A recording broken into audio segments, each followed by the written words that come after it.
instructional video on how to set a humane trap for capture of a dog.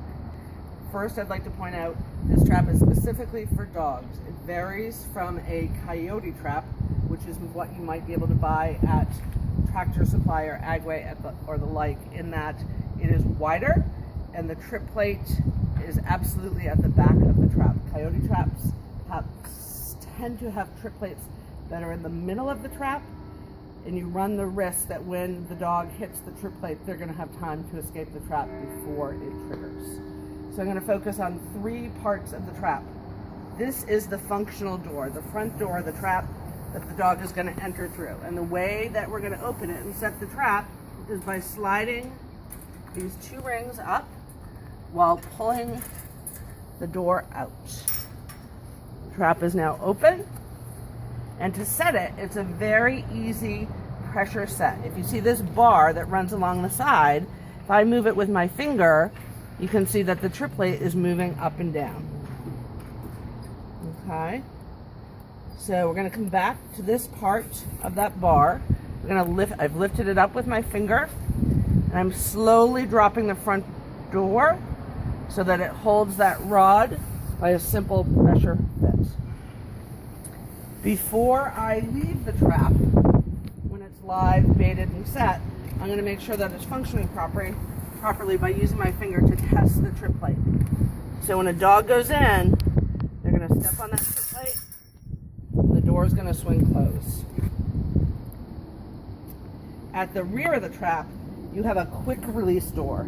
So if you have a creature that is not your target dog in there, and you don't want to get too close to it, and trust me, they're more afraid of you than you are of them, you can stand at a distance with a fireplace or poker or a broomstick and slide that release door up.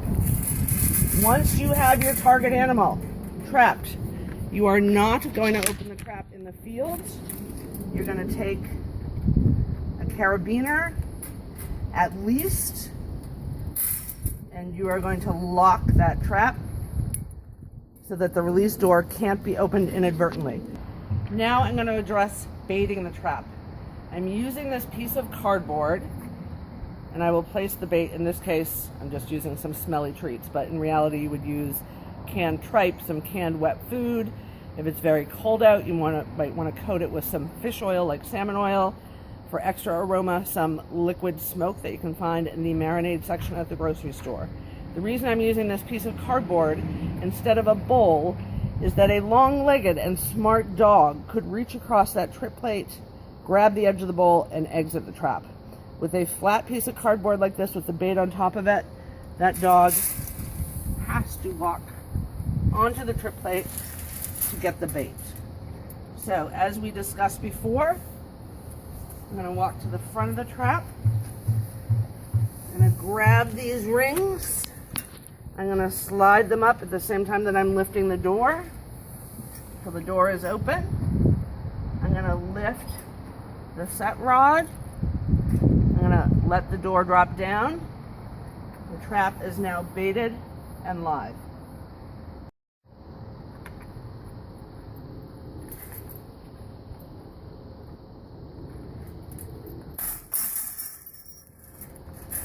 Poppy is now safe and secure in the trap.